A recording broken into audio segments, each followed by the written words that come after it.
Una nueva serie de ataques lanzados por Irán ha vuelto a sacudir este lunes el Golfo Pérsico en el 9º día de enfrentamientos, ya ha impulsado al alza el precio del petróleo. Un ataque con drones contra la principal refinería de Bahrein ha dejado 32 personas heridas y ha provocado un incendio en las instalaciones. Este ataque, junto con otros registrados en distintos puntos de Oriente Próximo como Qatar o Arabia Saudí, está aumentando la tensión en la región y presionando al alza los precios del petróleo y del gas natural.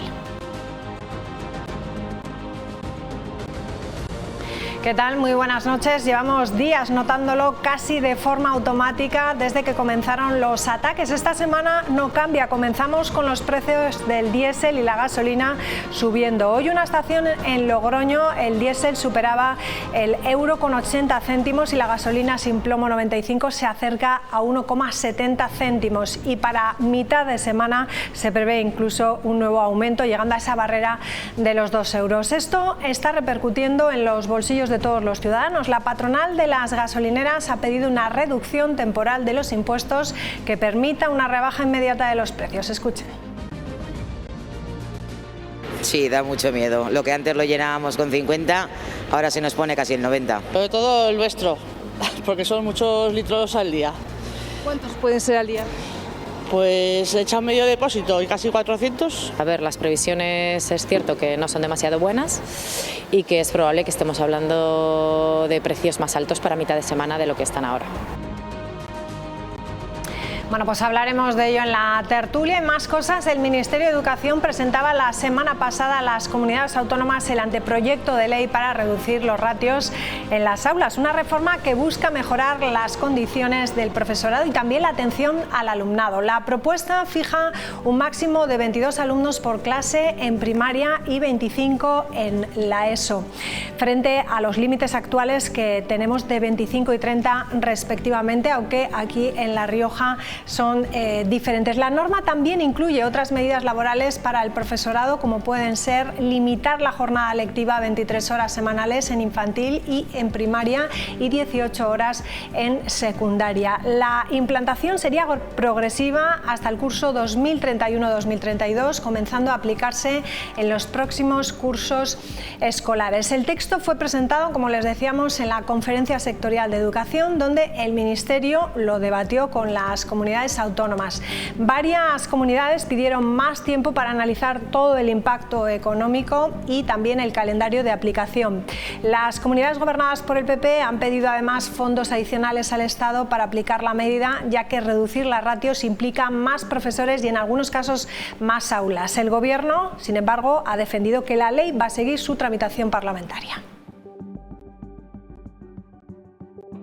Dar la bienvenida al Ministerio de Educación a lo que ya está haciendo comunidades como La Rioja, que van adelantadas en este punto y que un porcentaje amplísimo de las medidas que incorpora la ley pues ya se están cumpliendo. Con respecto al fondo, en gran medida estamos de acuerdo. No así con respecto a la forma. La forma es claramente rechazable desde el punto de vista de que no se ha tenido en cuenta la opinión de las comunidades autónomas desde un punto de vista técnico y que evidentemente antes de llegar a este punto se tendría que haber tramitado a través de un grupo de trabajo. Bueno, pues vamos a hablar de ello, lo vamos a hacer con Gustavo Navas, presidente de AMPE aquí en La Rioja, que ya nos acompaña. ¿Qué tal? Buenas noches. Hola María, buenas noches. Bueno, estamos hablando de que en esa conferencia sectorial el pasado viernes se presentaba a las comunidades autónomas lo que es el anteproyecto de ley. Todas ellas advertían que aplicar, o por lo menos la mayoría de ellas, que aplicar esta reducción de ratios tendrá un coste importante. ¿Cree que el Gobierno debería acompañar esta reforma con una financiación adecuada? Hombre, la respuesta es fácil, ¿no? Todas las medidas, si no van acompañadas de una partida presupuestaria, son de difícil implantación o por lo menos recae en el tejado de otro su implantación, ¿no? Entonces, qué duda cabe que si el Gobierno central dotara presupuestariamente esa medida, que es muy positiva, pues mejor iría y desde luego, entiendo yo, no encontraría la oposición de comunidades autónomas, ¿no? Bueno, dice que es una medida positiva, ustedes ya lo llevan reclamando también hace tiempo, Sí, ¿no? de hecho, aquí en La Rioja el impacto es moderado porque las horas del profesorado ya las tenemos, ¿eh? Estamos a ese periodo lectivo. Y luego la baja de ratios sí que llevamos tiempo reclamándolo. De hecho, estamos mejor que otras comunidades autónomas. En infantil tenemos 20 y lo que siempre hemos reclamado que en primaria, como propone ahora la ley, bajar esos 25 que tenemos, no a 22, sino continuar. Nosotros proponemos siempre continuar con infantil aquí en La Rioja a 20. Eso sería lo ideal para nosotros. Y desde luego en secundaria, pues bajar esa ratio también que tenemos ahora mismo a 28.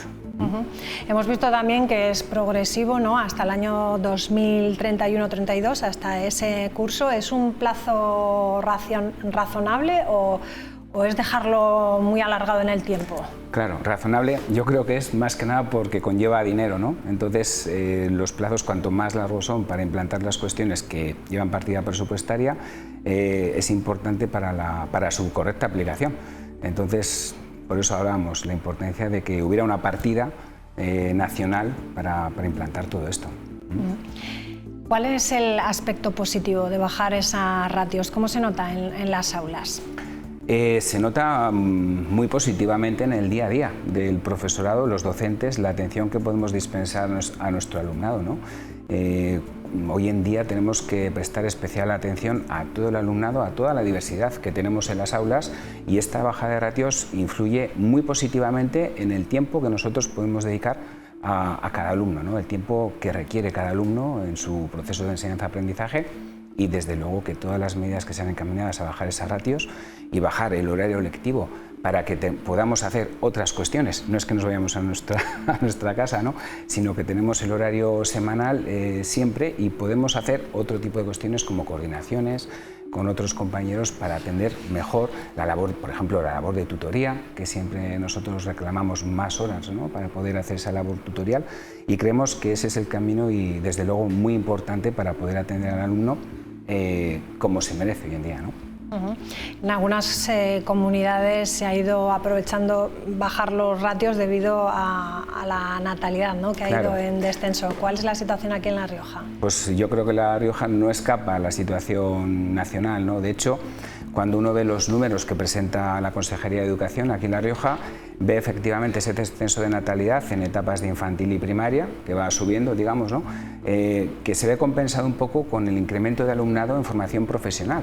Entonces, bueno, compensamos un poco, el número de matriculados puede ser similar, pero desde luego que la natalidad va hacia abajo, y es ahora cuando hay que aprovechar precisamente para mantener esas líneas, para mantener ese profesorado y bajar las ratios, y que podamos mejorar el sistema y esa calidad educativa que brindamos a nuestros alumnos. Esta ley no habla solo de ratios, sino también de mejoras para el profesorado, esa carga lectiva. Claro, lo que hablábamos, las horas que, si nosotros nos quitamos hora de docencia directa, que es lo que estamos hablando, podemos dedicarlo a otras muchas cuestiones, ¿no? Cada día se nos exige más por parte del alumnado y de las necesidades que tienen la coordinación entre el equipo docente, ¿no? Entre servicios de orientación, por ejemplo, el resto de compañeros, no solo del tutor, sino el resto de docentes que dan en un aula determinada. Hay que poner muchas cuestiones en común, poner al día al resto de compañeros sobre situaciones que se puedan encontrar de un determinado alumno. Entonces, eso cada día requiere más coordinación, y por supuesto también tenemos una carga burocrática que, bueno, a veces nos lastra, pero en otros casos es necesaria, ¿no? Por ejemplo, estoy pensando en protocolos distintos en los que tengamos que intervenir o actuar y prevenir situaciones que, bueno, pues que nadie quiere, ¿no? Por ejemplo, de convivencia o de otras cuestiones que hay que estar pendiente de ellas y que no se pueden relegar. Tanto un aspecto como el otro van a requerir la contratación de más profesores o incluso la creación de más aulas, ¿no? Si estamos hablando de reducir las ratios, en algunos casos habría que hacer más aulas, en otros a lo mejor sobreviven algunos si hablamos de las escuelas rurales, y también si hablamos de los profesores, ¿no? De menos horas lectivas, como decimos, habrá que sustituirlos, ¿no? Para, sí, pero eso aquí para en La que Rioja, todos los alumnos tengan claro, su clase, ¿no? Aquí en La Rioja lo del horario lectivo, la mejora, ¿no? De esas bajadas no nos va a afectar porque ya lo tenemos. Aquí no va a haber que incrementar ese número de docentes por ese motivo.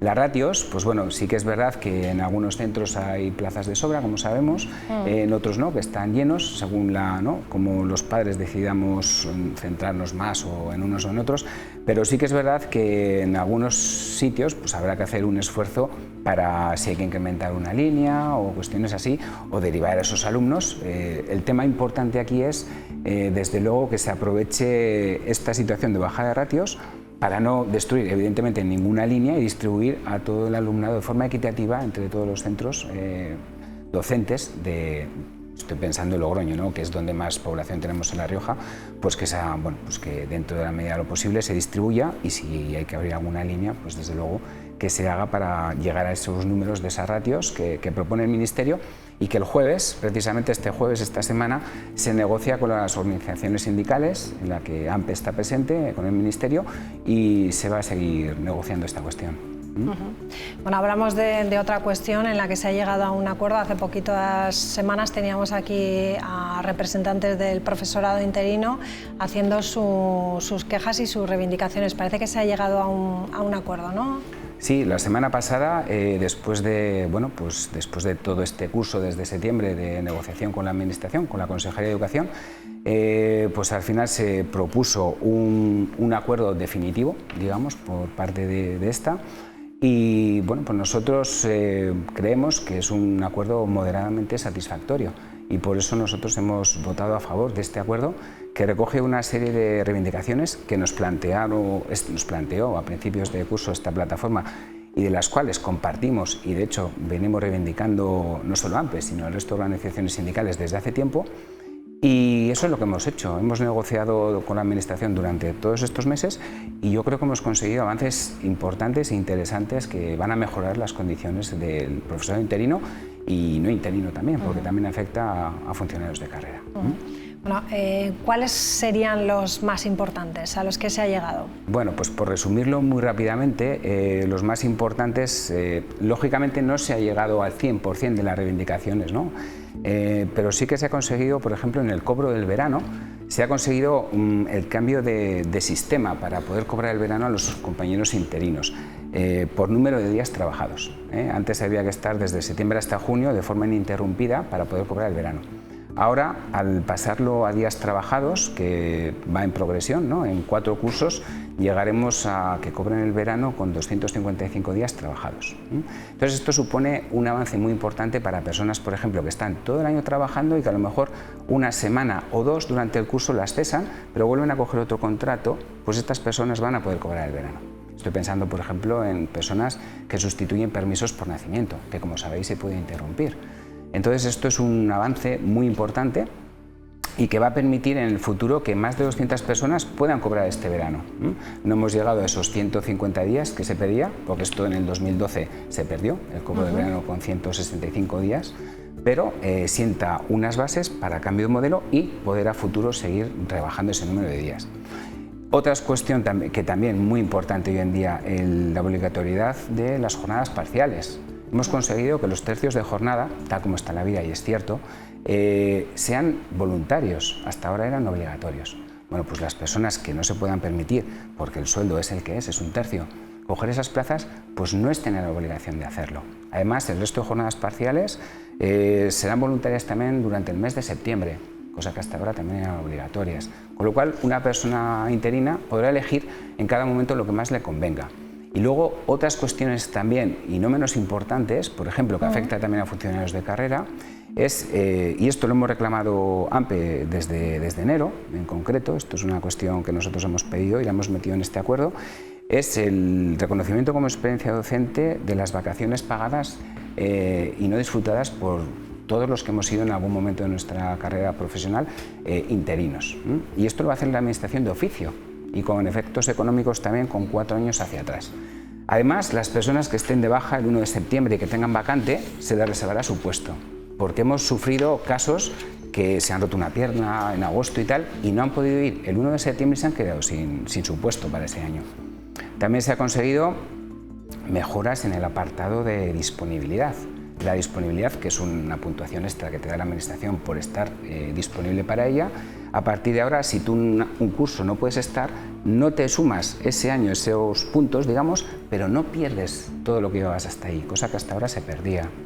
Se ha conseguido también, que era una reivindicación de siempre, que aquellas personas que tienen titulación para estar en 3 o 4 listas, si salen a oposición, simplemente con presentar la solicitud y presentarse a una, entren en esas 4 listas, con lo cual abre el abanico enormemente para poder trabajar tus posibilidades de trabajo, ¿no? Te pueden llamar de 4 listas y esto tampoco estaba hasta ahora. Se ha conseguido también que se concreten mucho más, con toda la información que tenga la administración, que se moleste o que haga el esfuerzo de reflejarlo para que el funcionario, cuando haga la petición de sus plazas, puede elegir en función de datos, porque hasta ahora tú elegías más o menos a ciegas. Entonces, todas estas cuestiones creemos que mejoran mucho todo lo que es las condiciones laborales del personal interino. Y también, otra cuestión no menos importante, los compañeros, ya sabéis que cuando se acababan las listas de interinos de la Consejería de Educación, se recurría al Servicio Riojano de Empleo. Bueno, pues esas personas entraban a formar parte de la lista en última posición, pero digamos que primero había que nombrar a las que estaban en la lista de educación y luego ya se recurría a estas personas. Digamos que había un lapso de tiempo importante, los alumnos no tenían profesores, y eso se ha corregido. A partir de ahora, directamente esas personas se da como si hubieran entrado por un procedimiento de convocatoria extraordinaria, que es propio de la Consejería de Educación. A todos los efectos serán parte de la lista, con lo cual también se mejora estos compañeros que han trabajado y que tienen los mismos derechos que un compañero que entró por convocatoria extraordinaria o del proceso resultante de un proceso de oposición con la lista para sustituciones, ¿no? Entonces, un poco, muy brevemente, esto serían las cuestiones más importantes de este acuerdo. Y como digo, no se ha conseguido esos temas, ¿no? El llegar a lo que teníamos en el 2012. Te iba a preguntar, en cuanto a días, has comenzado la entrevista sí, diciendo que era medianamente bueno, moderadamente, ¿no? O moderadamente bueno, por eso que queda pendiente entonces. Claro, pero nosotros, para AMPE, lo que supone esto es un punto y seguido, ¿no? Nosotros vamos a seguir reivindicando ese cobro del verano como estaba antes de la crisis, ¿no? Desde el 2012, pero entendemos también que hay que seguir trabajando para todos los docentes. Entonces, claro, los recursos hay que entender que son limitados.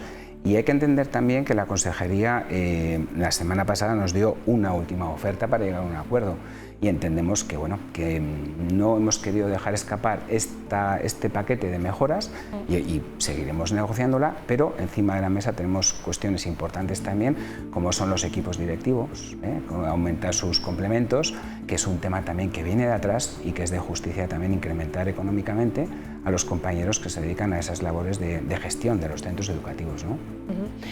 Habéis llegado, por lo tanto, a este acuerdo ahora. No sé si vais a dar un margen a la Administración o habéis pedido una reunión para seguir hablando de... Sí, bueno, una vez que se produjo la votación, hay que firmar ese acuerdo, hay que ratificarlo, se tiene que publicar en el boletín. Y sí que habrá una comisión de seguimiento. Entonces, bueno, está pautado algunas cuestiones como las del cobro del verano, que son progresivos en 4 cursos, pero lógicamente en cuanto mismo se ponga a funcionar esta comisión iremos viendo plazos y que esto se vaya materializando y ejecutando, evidentemente. Pero, por ejemplo, las personas que estén el día 1 de septiembre de este año ya de 2026, pues si no pueden ir a su puesto de trabajo, se les reservará el puesto. Va a ser de aplicación inmediata, digamos, igual que el cobro de verano. El primer curso son 272 días, que más o menos afectaría, más o menos, según la estimación, a 86 personas. Eso, el curso que viene, esas personas ya van a cobrar el verano. Entonces, bueno, pues vamos a seguir trabajando para que esto, lo acordado, se cumpla, ¿no? Como no puede ser de otra manera. Bueno, son pequeños, grandes logros conseguidos. Bueno, pues muchísimas gracias, Gustavo Navas. Estamos también en proceso de escolarización, lo tenemos que dejar aquí, pero bueno, se acaba el plazo ya este mes, ¿no? El 17 puede ser, sí. El 17 se acaba ya, eso es. Pues todos atentos, ¿no? Que no se les escape. Gracias. Gracias, un placer, como siempre. Buenas noches. Nos vamos a publicidad, regresamos enseguida. Hasta ahora.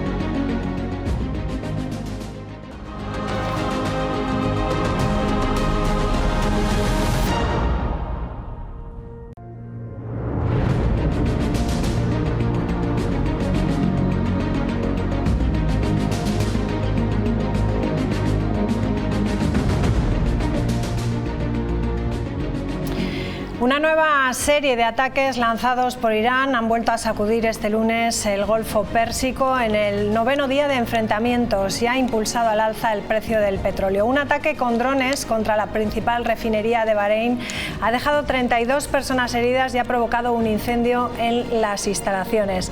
Este ataque, junto con otros registrados en distintos puntos de Oriente Próximo, como Qatar o Arabia Saudí, está aumentando la tensión en la región y presionando al alza los precios del petróleo y del gas natural.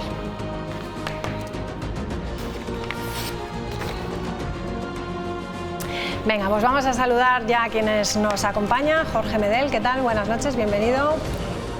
Óscar Briñas, ¿qué tal? Buenas noches. Buenas noches, muy bien. Y Diego Ubis, ¿qué tal? Buenas noches. Hola, muy buenas noches. Bueno, vamos a comenzar a ver un poco cómo está la política nacional con respecto a la guerra en Irán. En el Congreso ya saben que esta semana no hay pleno debido a las elecciones en Castilla y León. Allí va a comparecer en las próximas semanas, aún no hay fecha, el presidente Sánchez para explicar el posicionamiento de España en la guerra de Irán. Las posturas por el momento son muy diferentes entre los dos principales partidos. Rafa, cuéntanos. ¿Qué tal, María? Sí, esa guerra en Irán que se recrudece día a día sigue marcando las confrontaciones también aquí a nivel nacional entre partidos. El Partido Socialista sigue entonando ese no a la guerra en diferentes actos, lo hemos podido ver este fin de semana en las diferentes manifestaciones por el Día de la Mujer, y desde el Partido Popular le han propuesto hoy al Gobierno una serie de medidas fiscales, como por ejemplo reducir el IVA de la energía hasta el 10% mientras dure la guerra. En Europa, Alemania y la presidenta de la Comisión Europea, Ursula von der Leyen, son los que más se posicionan cercanos a Estados Unidos, a Israel. La presidenta Ursula von der Leyen ha dicho esta mañana que no hay que derramar ninguna lágrima por el régimen de Irán. Y eso a nivel internacional, a nivel nacional, sigue marcado, esta semana no habrá pleno, sigue marcado por esa guerra de Irán y también por las próximas elecciones en Castilla y León. Por eso no hay pleno esta semana aquí en el Congreso. Hoy era el último día en el que se podían publicar encuestas y casi todas ellas coinciden en una subida de Vox y en un estancamiento de Partido Popular y Partido Socialista. Nuestro país y nuestro gobierno nuevamente va a poner en marcha escudos sociales que protejan a nuestra población de las consecuencias de esas guerras, claramente. Esta situación bélica que hay ahora mismo en el ámbito de Irán sin duda va a afectar, lo están viendo ustedes en las gasolineras, por ejemplo, y lo que requiere es aflojar esa exigencia fiscal, aflojar esa exigencia de impuestos para que los españoles puedan llegar un poquito mejor a final de mes, ¿no? Venga, enseguida analizamos un poco cuáles son las consecuencias de la guerra, pero sí que me gustaría comenzar por ver un poco cuál es el panorama político, diferencias que parece que no van a llegar. No sé si pensáis, Diego, que debería haber un acuerdo en esto o no, pues entre los grandes partidos. Pues una vez más, los grandes partidos, en lugar de ponerse de acuerdo, hacen una guerra de cualquier cosa, ¿no? Yo creo que el Partido Popular tiene razón en este aspecto. Cuando suben los precios, cuando las gasolinas, los combustibles en este caso, tienen una tasa impositiva tan alta, casi la mitad del dinero que pagamos de las gasolinas son impuestos, pues la primera medida, lógicamente, sería reducir los impuestos, ¿no? Eso es en lo que debería estar el Gobierno, y creo que eso es un gran acuerdo que se notaría inmediatamente en el bolsillo de todos los ciudadanos. No sé por qué no lo hacen, es una batalla más. Yo creo que es vuelta a la contienda política y a la guerra política por cualquier tema, y al final los perjudicados son siempre los mismos. ¿Qué pensáis? Yo creo que estoy de acuerdo en este punto con Diego. Es evidente que habrá que adoptar medidas vía un Real Decreto Ley similar al que se hizo en su momento frente a la guerra de Ucrania, porque el impacto sobre el ciudadano va a ser fuerte. Se está viendo ya en las gasolineras, en la energía, y habrá que reducirlo, porque si este precio del gasoil se transfiere a los transportistas, pues eso se va a transferir en la cesta de la compra de todos, y alguna medida habrá que amortiguar vía Decreto Ley. Esperemos que pueda tener este tipo de escudo social, o como quieran llamarlo, con múltiples medidas, entiendo, que pueda tener un apoyo de la mayor parte de la Cámara, porque tiene pinta de que va a ser necesario, porque la guerra parece que va a durar bastante más de lo que nos decían hace una semana. Bueno, lo que pasa es que tampoco ha habido tiempo, ¿no?, para poner esto en marcha. Quiero decir que la guerra es de la semana pasada, sí, que estamos hablando de una semana, y entiendo que poner en marcha o implementar estas medidas, pues también llevará un cierto proceso. Yo no he estado nunca en la administración pública. El otro día La verdad Sánchez... es que yo creo que hay medidas que se pueden tomar inmediatamente. Hay reservas estratégicas que se pueden utilizar en momentos de crisis para igual paliar estas subidas. Lógicamente, en estos momentos hay mucha especulación. Lógicamente, se reduce la oferta de crudo y los precios suben inmediatamente. Pero también los gobiernos tienen reservas estratégicas que en momentos de crisis creo que también se pueden liberar, ¿no? Hay medidas que se podrían tomar inmediatamente y hemos visto que los decretos leyes de este gobierno los sacan como churro cuando quieren, con lo cual no creo que el problema pueda ser hacer un decreto ley de la noche a la mañana. Si el problema está en cuánto va a durar, ¿no?, el conflicto, y hasta dónde van a escalar los precios y durante cuánto tiempo van a escalar los precios. Claro, esos son factores que son importantes, porque tú puedes implementar una serie de medidas, pero entiendo que durante un tiempo, que tampoco tienes la posibilidad de extenderlas de manera genérica. El porcentaje de impuestos, Óscar, yo creo que es muy sencillo y puede durar el tiempo que dure esta crisis, como se ha visto en otras medidas, en las rebajas de IVA que se han hecho a ciertos alimentos o en ciertos productos básicos. Creo que se puede hacer de la misma manera, ¿no? El ejemplo yo creo que está cuando se desató la guerra en Ucrania, que también el gas subió extraordinariamente de precio, el petróleo. Claro, habrá que ver hasta cuánto va a subir el petróleo. Más de $100, 150, 200. ¿A cuánto se nos va a poner la gasolina? ¿A más de 2 euros el litro? Ahora es que la situación... A más de 2 euros estamos casi, o sea, no, ahí ya no queda mucho. Vamos a llegar, enseguida vemos. Vamos a ver, comenzamos la semana con los precios del diésel y la gasolina subiendo. Hoy en una estación de Logroño el diésel superaba el €1,80 y la gasolina sin plomo 95 se acercaba a 1,70. A mitad de semana se prevé que pueda haber un nuevo aumento y que lleguemos a esa barrera de los 2 euros. Esto está repercutiendo en los bolsillos de todos los ciudadanos. La patronal de las gasolineras también ha pedido esa reducción temporal de los impuestos que permita una rebaja inmediata de los precios. Llenar el depósito es cada día más caro. Sí, da mucho miedo. Lo que antes lo llenábamos con 50, ahora se nos pone casi el 90. Sobre todo el nuestro, porque son muchos litros al día. ¿Cuántos pueden ser al día? Pues echan medio depósito y casi 400. Comenzamos la semana con más incertidumbre que la pasada. La semana pasada las previsiones eran como de subida en torno a unos 12 céntimos el diésel. Se han superado todas las previsiones. Ahora está subiendo el precio del barril en torno a un 15% otra vez. Bueno, no se ve mucha luz. ¿Podríamos volver a ver estos precios? Estamos en una situación muy similar, pero pensamos que se ha precipitado como mucho más rápido todavía. Pero esperemos que se pueda actuar antes de lo que se actuó en aquella ocasión. Por este motivo, desde la Confederación de Empresarios de Estaciones de Servicio se ha pedido al Gobierno una reducción temporal de los impuestos, una reducción del IVA del 21 al 10% en los combustibles de automoción o una reducción temporal del 50% en el impuesto especial de hidrocarburos. Porque es lo más inmediato, es lo que directamente el Gobierno puede controlar y de esta manera no afectaría a las estaciones de servicio como ocurrió en el 2022 cuando la bonificación la teníamos que adelantar nosotros. Lo que repercutiría directamente en los precios. Es la medida que más rápido se puede tomar. Mientras los clientes buscan alternativas. Que intentamos ir a todos los sitios que podamos andando. Uso transporte, solamente para lo justo, que no tienes línea de autobús, me cojo el coche. Las previsiones son de nuevas subidas en los próximos días. Y que es probable que estemos hablando de precios más altos para mitad de semana de lo que están ahora. Pendientes de cómo evolucione este conflicto. Para mitad de semana estamos ya a 1,80 el diésel.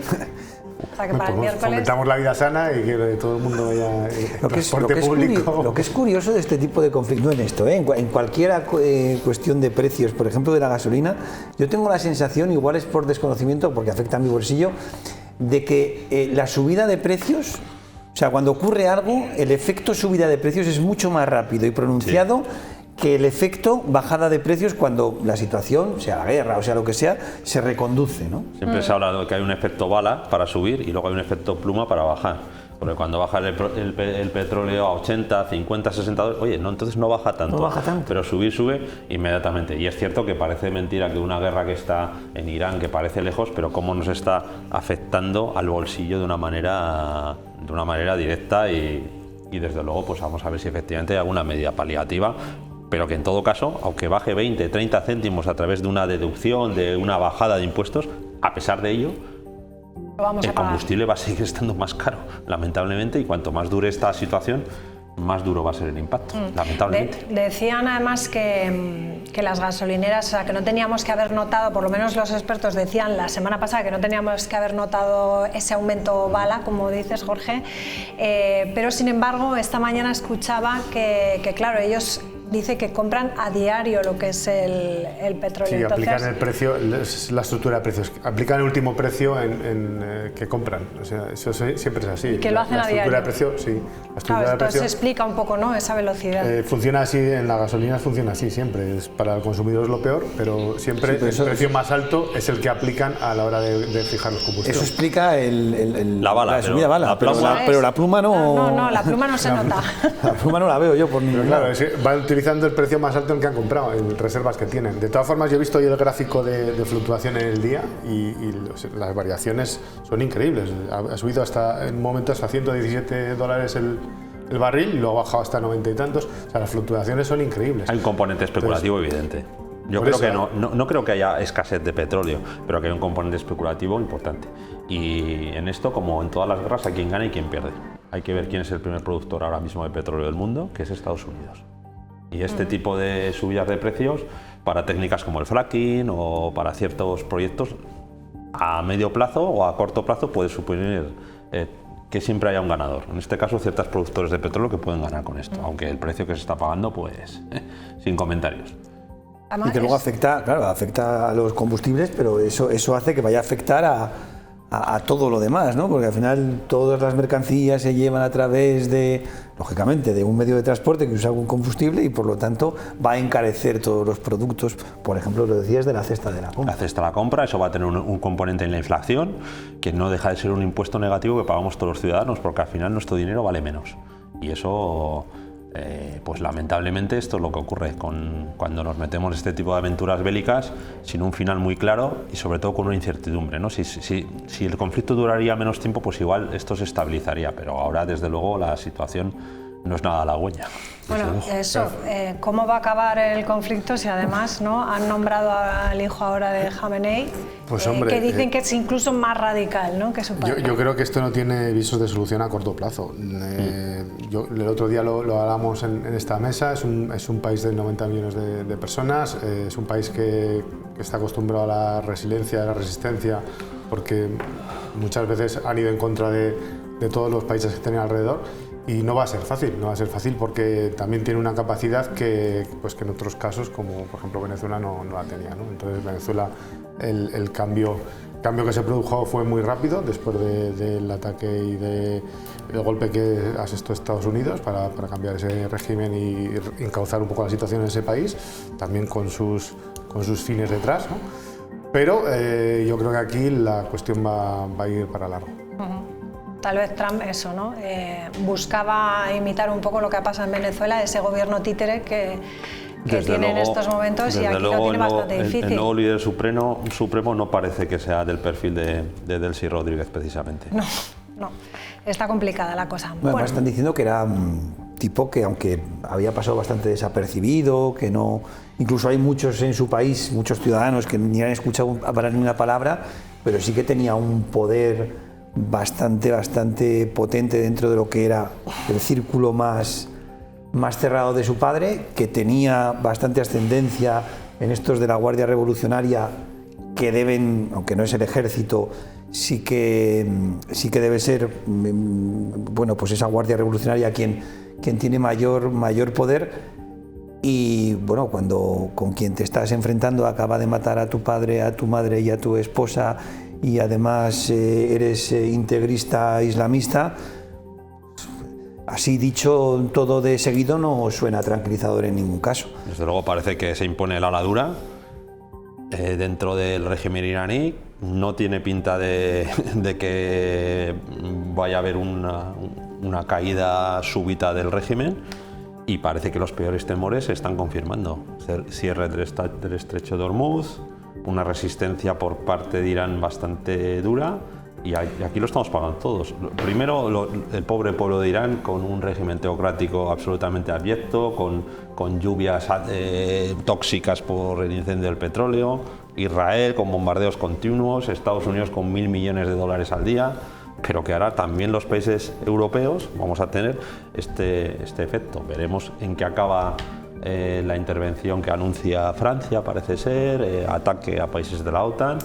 Y del ciudadano corriente y moliente. El ataque a Turquía, ¿no? A ver qué pasa con eso. Y que Irán no está solo tampoco, porque no tiene el apoyo abierto, pero digamos que puede tener cierta simpatía por parte de China y de Rusia, que aunque no entren en la guerra, probablemente no creo que esté, sí que pueden ayudar. China no sé en qué nivel se querrá involucrar, lógicamente pero tiene su simpatía, pero Rusia yo no creo que esté para muchas alegrías. Pero con una guerra abierta, con al final ayudar al enemigo de tu enemigo, muchos aunque tú no entres, encima de la mesa ya que tiene Putin. Esperemos que no, porque... Pero yo quiero creer que en este caso Israel todavía tiene ases guardados en la manga, ¿no? Lleva mucho tiempo sus servicios de inteligencia sobre el terreno. Creo que tenían bastante controlado a toda la cúpula de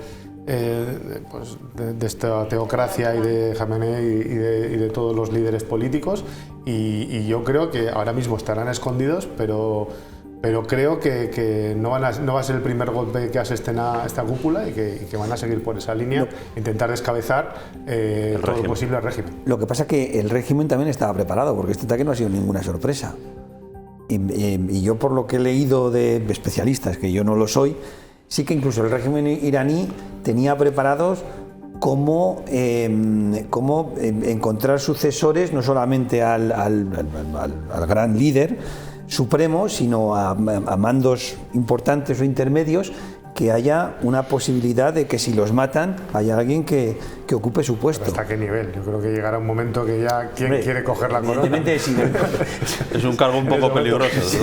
Y con ese caos alrededor del país, ¿no? Que al final también entiendo que las tensiones dentro del país no nos llega a nada, hay un bloqueo lógicamente de información, está claro. Sí, está claro. Muy importante, pero no sabemos cómo está también el pueblo de Irán en cuanto al régimen. Pero es un régimen que lleva desde el año 1979.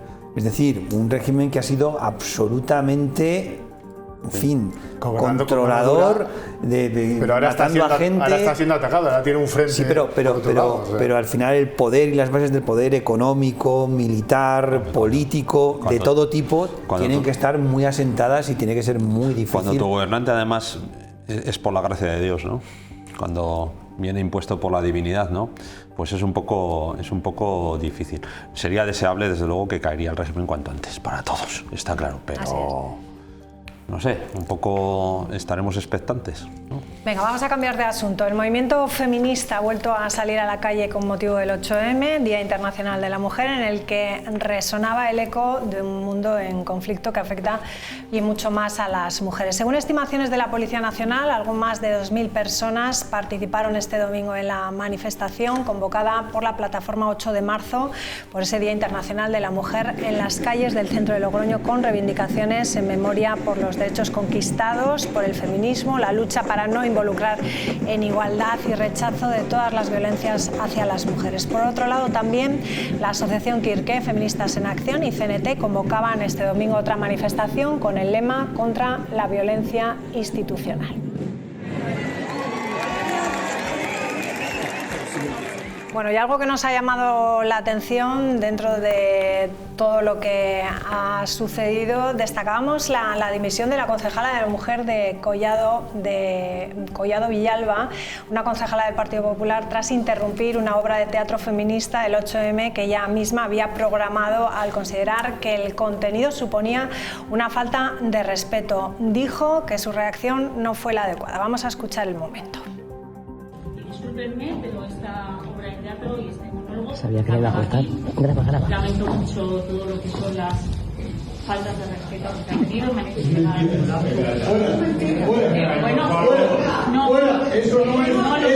lo siento muchísimo. Es la vida real. No tiene usted derecho a interrumpir.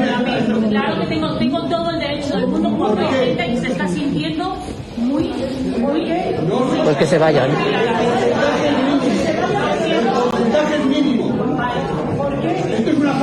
respeto y de educación hacia nosotros.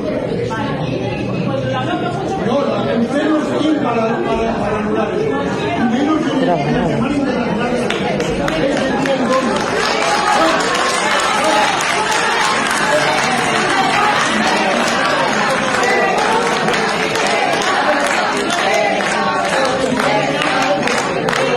Ahora lleva unos 4 años, hemos hecho ya muchas funciones. Esto no se había pasado nunca en los 18 años de existencia. No se había pasado nunca en ninguna función de los 18 años, de las otras 15 obras tampoco. Venga, pues estaba nervioso el responsable de la obra, que no se ha encontrado en una situación así en 18 años, ¿no? Los aplausos, como decías, ¿verdad, Briñas? No sabemos si no sé a quién eran. A esa persona que le dice a la concejala que qué está haciendo, o eran aplausos para la propia concejala del PP en ese momento. Pues no sé, habría que ver, ¿no?, el contenido de la obra. Yo soy muy crítico con ciertos aspectos del feminismo. Yo creo que todo el mundo está de acuerdo en el fondo y podemos discutir muchas veces en las formas, ¿no?, de cómo se reivindica el feminismo y en lo que últimamente o en los últimos años se está convirtiendo el feminismo por parte de un sector del feminismo que creo que no representa a toda la mujer. Yo lo que he podido ver, esta concejal 2019 fue elegida por Vox y está ligada a grupos pro familia y católicos. Pero bueno, yo es que no sé, que en pleno siglo XXI se pretenda censurar una obra o cercenar la libertad de expresión por mayor o menor acierto que pueda tener, pero yo entiendo que debe haber libertad de expresión y es que además era una obra organizada por la propia concejalía. Es que no sé, si no sabes ni lo que hace esos programas. Ese es el primer problema. El trabajo está en que tendrás que saber qué tipo de espectáculo has contratado. Yo creo que incluso puedes contratar algo que a ti no te guste, porque lógicamente no tienes que contratar a lo que a ti te guste, pero hombre, tú tendrías que haberte informado mínimamente de quién es ese grupo, qué tipo de obras hace, porque puede ser provocativo, porque oye, el arte también está para eso, y más en una fecha reivindicativa como el 8M, para provocar en un momento determinado e incluso abrir el debate. Igual yo lo único que le hubiera comprado es que si hubiera subido y hubiera dicho, bueno, antes de continuar vamos a debatir aquí, esto no me está pareciendo bien por estos motivos, y que se hubiera hecho un debate allí sobre si eran faltas de respeto o no, que eso ya sé que no iba a ocurrir en ningún caso. Lo que le honra es que se ha dividido. Sí. Creo que es algo que no vemos en la política actual y oye, me he equivocado, asumo las consecuencias y en este caso incluso las lleva al límite dimitiendo, ¿no? Que no se ve en la política española mucho. Pero es que también salir en mitad de un espectáculo y censurar en directo, pues sí, la verdad habría que ver si igual que ella si hubiera dimitido, censuró, si no sale el vídeo, si nadie lo graba y se marchó, el espectáculo nunca lo sabremos. Si alguien que ha seguido el teatro, el espectáculo puede continuar en todo momento, o sea, no era vice para decir, oye, nos ha interrumpido, creo que tenemos todo el derecho del mundo a continuar, y que hubieran continuado. Si el público pero el que no quiera que se vaya, que no quiera que se vaya, pero que no les dejó, que no les dejó, que era una... Bueno, no sé si dejó, ya se marcha de las cenas, parece que se marcha del teatro, no sabemos cómo. Parece ser que si había algún tipo de expresión malsonante que le pareció mal, que hubo parte del público que decidió libremente irse. Yo creo que hubiese sido más elegante haberse ido, pero yo creo que en pleno siglo XXI, que un responsable, digo, esto lo cierro porque digo yo, pues hombre, parece tiempos de la censura, tiempos creo que ha estado desacertada y que ha acertado, mira, yo creo que asumiendo su responsabilidad, porque desde luego, si no sabías lo que programabas y lo organiza la propia concejalía, culpa por no haberlo mirado. Intentar hacerlo ahora, pero bueno, pues... ¿Qué ocurrió en Logroño? Ocurrió algo parecido con algún acto, ¿no? Con una obra que también se había... El Despotorre creo que se llamaba. Eso es. Y al final no se llegó a traer porque creo que en este caso lo denunció Vox y se echaron para atrás desde la concejalía. Sí, y luego sí que vino, pero vino creo que a la Sala Negra, ¿no? Eso es, ya en como otro una formato. Iniciativa privada. Una iniciativa particular, pero bueno. Eso es. Bueno, hoy 9 de marzo se conmemora en España el Día de las Personas Desaparecidas sin causa aparente. Según los datos del Centro Nacional de Desaparecidos del Ministerio del Interior, en La Rioja se investigaron 226 desapariciones en 2024. La mayoría de los casos se resuelven. En España más del 95% de esas desapariciones se esclarecen, muchas en los primeros días. En total, el año pasado se registraron más de 16.000 denuncias por desaparición en todo el país, aunque solo una pequeña parte permanece activa en investigación. Las autoridades recuerdan que ante cualquier desaparición hay que denunciar de inmediato, ya que esas primeras horas, como hemos dicho, son claves para localizar a las personas. Las familias insisten en la creación de un estatuto que les ahorraría bastante sufrimiento. Actualmente la ley fija un plazo máximo de 10 años desde la desaparición de una persona para poder declararla oficialmente fallecida, siempre que así lo autorice el juez. El derecho principal que ahora se reclama es que haya una ley integral. Le llamamos Estatuto de la Persona Desaparecida. Esa es la herramienta inicial con la que poner en marcha esa ley que falta, una ley que no hiera. Ese colectivo es el que da fuerza para luego muchas dificultades que se presentan en el día a día, ¿no? De la incertidumbre y de los trámites, de las barreras jurídicas por las que tienen que pasar, ¿no? Bueno, pues un día para recordar a esas personas desaparecidas. En La Rioja al año son entre 200 y 300. A mí me parece una barbaridad, a pesar de que luego se resuelven enseguida, pero es que es mucho, ¿no? O me parece a mí sola. Pues los datos ponen los pelos de punta, ¿no? La verdad, y además viendo a Paco Lobatón ahora, yo no sé si podríamos aguantar o sería políticamente correcto el programa que él hacía. ¿Quién sabe dónde? ¿Quién sabe dónde? Con la agonía, ¿no?, que se vivía en el programa. Yo recuerdo, la verdad, que transmitía una agonía, los casos desesperados de los familiares, muchos casos que llevaban muchos años sin resolverse y con muchas incógnitas. Y la verdad es que era, no sé, yo no me acuerdo cuándo se emitía, pero creo que estábamos todos horrorizados delante de la televisión, ¿no? No sé si seríamos capaces de ver algo así en la televisión actual. Bueno, claro, es que entonces solamente estaba la televisión y ese programa para mostrar las imágenes de los desaparecidos. Ahora están las redes sociales y hay otras. Pero sí que son muchos, ¿no? Entre 200 o 300. Hay que saber qué ausencias son voluntarias y cuáles son involuntarias. Policialmente, normalmente, estos asuntos se pueden resolver. Y sí que es cierto que legalmente la regulación que viene del Código Civil de las declaraciones de ausencia y fallecimiento están heredadas del siglo XIX, de cuando la gente se iba a América y vete a saber qué ha dejado aquí y tal. Requieren el transcurso de ciertos plazos legales para poder proveer acceder a los bienes, poder declarar una persona fallecida, que haya libertad de estado para la mujer volver a casarse, etc. Y es una legislación que igual habría que retocar. Y sí, la verdad es que sobre todo la incertidumbre de esas familias, cuando un familiar no vuelves a saber qué es lo de él, qué ha sabido de él, es un dato cuando menos llamativo, ¿no? Que hayan pasado desde entonces, ¿no? Desde lo decía Diego, ¿no? Desde aquel programa Quién sabe dónde, y que todavía esta situación, pues desgraciadamente, se mantiene. Y probablemente a nivel legal sería necesario algún tipo de actualización. Claro, a nivel legal importantísimo. Pero ¿no? ha habido cambios, ¿eh? Yo escuchaba o eso, las herencias. Al presidente de la Asociación de Desaparecidos, que además es el padre de una desaparecida, que desapareció hace 29 años en una localidad de Cataluña, y de hecho se celebra el 9 de marzo porque fue el día que desapareció su hija, y él dice que han estado luchando muchísimo. Por ejemplo, todos tenemos en la mente que hasta que no pasen 24 horas de la desaparición la policía no puedes poner la denuncia, que eso existía antes por lo que se ve, pero eso ya se ha cambiado. Quiero decir, si alguien desaparece y hay indicios de que le ha podido pasar algo, pues no tienen que pasar 24 horas, no, eso ya es eliminado, o que haya un registro de desaparecidos, y de esa manera él decía que tú podías poner la denuncia en cualquier comisaría, pero no una vez, o sea, una vez en una comisaría, otra en otra, y no había conexión entre ellas, o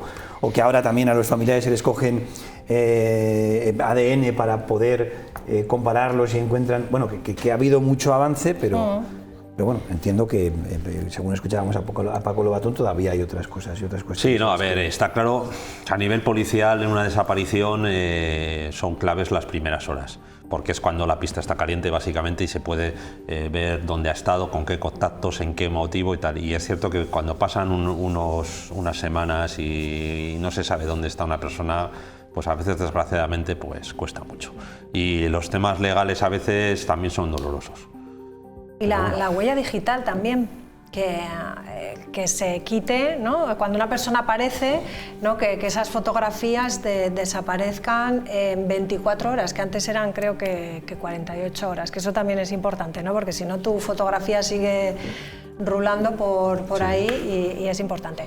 Bueno, pues lo tenemos que dejar aquí. Muchísimas gracias a los tres. Por cierto, simplemente una cosa, porque al final no hemos hablado del 8M, que lo único ha dicho Diego que es muy crítico con algunos movimientos feministas. Yo lo que sí que creo es que lamentablemente tenemos que seguir celebrando el 8M y tenemos que seguir, en fin, denunciando muchas cosas, machismo, violencia contra la mujer que se sigue produciendo, y por lo tanto no debemos olvidar tampoco esta celebración y esa lucha diaria que realmente lideran las mujeres, pero que creo que tenemos que apoyar a toda la sociedad, ¿no? Si entendemos que el feminismo es igualdad. Y nos incumbe a todos, ¿no? También a nosotros como Creo que he dicho que el fondo, pues en el fondo estamos todos de acuerdo. Sí, sí. Y habrá que seguir reivindicándolo.